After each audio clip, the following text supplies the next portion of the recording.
Hi, this is Phil Altmeyer from the Union Gospel Mission Executive Director, and I want to take a minute just to share with you about our different ministries. You know, for the last 52 years, we have had a mission here in Spokane, and it all started because a group of men said, we want to serve the homeless in our community.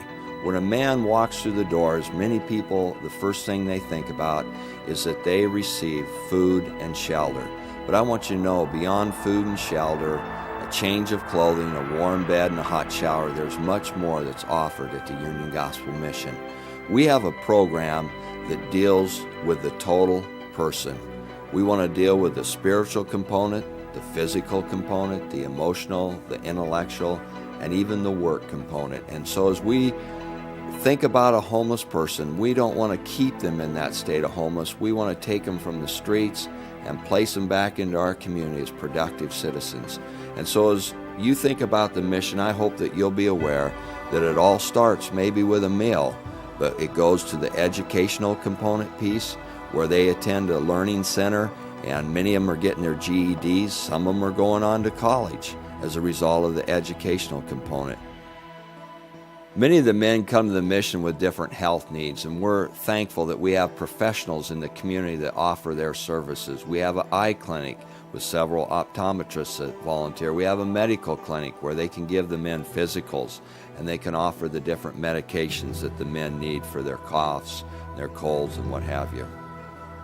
And then we have also the physical component where a man gets his physical body in shape. We've learned that when they deal with the physical, it helps them motivate them to get over the drug issues in their life and the addictions that they're suffering.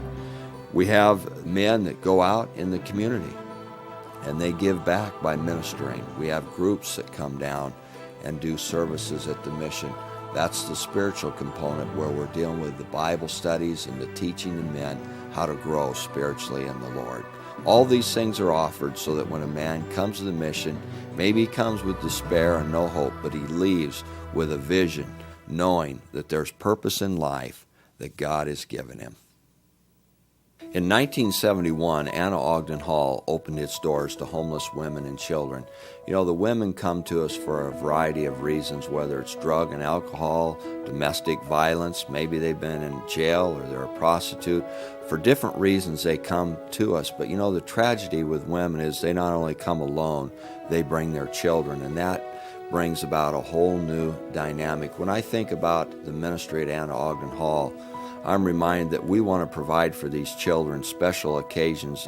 For many of them, it's the first time they celebrated a birthday or had a special present that they've been able to have.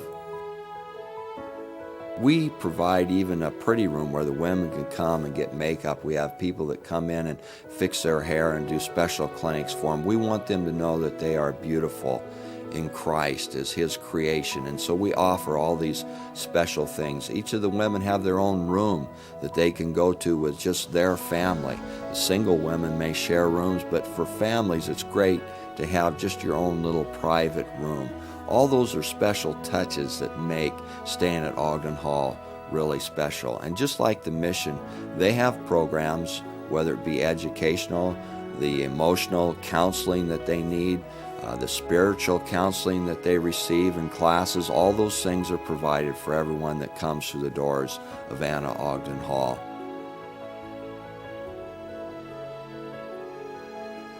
You know, it's exciting when you see a woman's life change, because not only when her life has changed, so are her children's. And you know, for many of these moms, they never had a role model of someone who parented them. So for their children, our Children's Center is a place where they see proper discipline applied, and they learn the skills as moms as they watch our staff teach them how to work with their kids. And our Children's Center is a place where all the way from newborns to grade school and junior high, kids can come and share in activities together and see modeled how a parent should raise a child.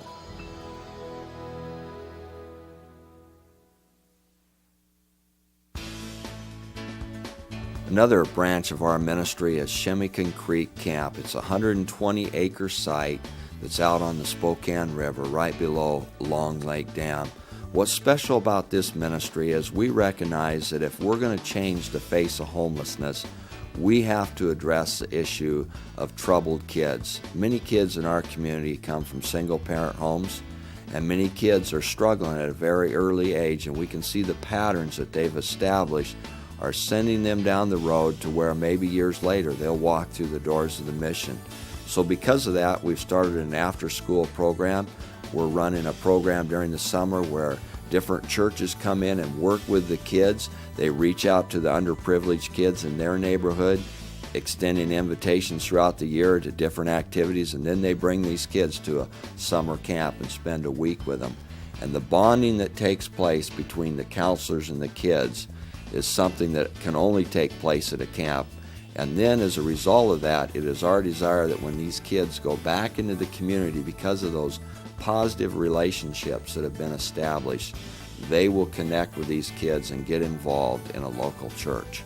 One of the great things we do at this camp is a ropes course, and it's trust. It's teaching the kids to learn to trust one another so that when we talk about trusting God, they can begin to understand that, because for many of them, there hasn't been anyone in their life that they've been able to trust.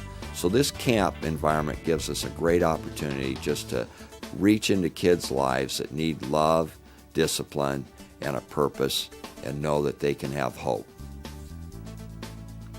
One of the highlights this last year is when Jason Hansen from the Detroit Lions came out and did some punting with the kids and then shared his testimony with the kids.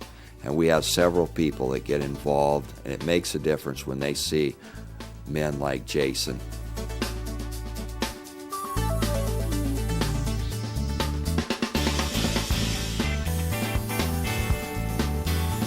Whenever you have kids, you have energy. And what's exciting to realize is that many kids, as a result of just 1 week at camp, their life will never be the same because of the bonding that they have with the counselor and the relationships that will continue far beyond camp. And it's a joy, and we're grateful that we can offer a youth program for underprivileged kids.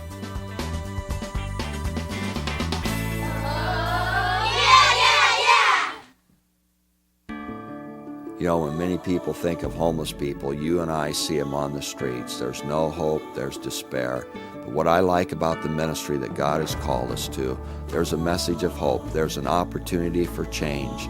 And men that come through our doors with their head down, with no sense of direction or purpose, leave with excitement and a changed life. That's all because we know that Jesus changes lives and makes a difference. And we just want to say thanks for all that you do to bring smiles to those that we serve, because your gift, your help, whether it be volunteering, whatever it may be, is making a difference in a young life or an older life. And that's what God has called us to make a difference in the lives of those that you and I come in contact with every day. On behalf of the Union Gospel Mission Ministries, the staff, I just want to say thanks for allowing us to be here for those that we serve.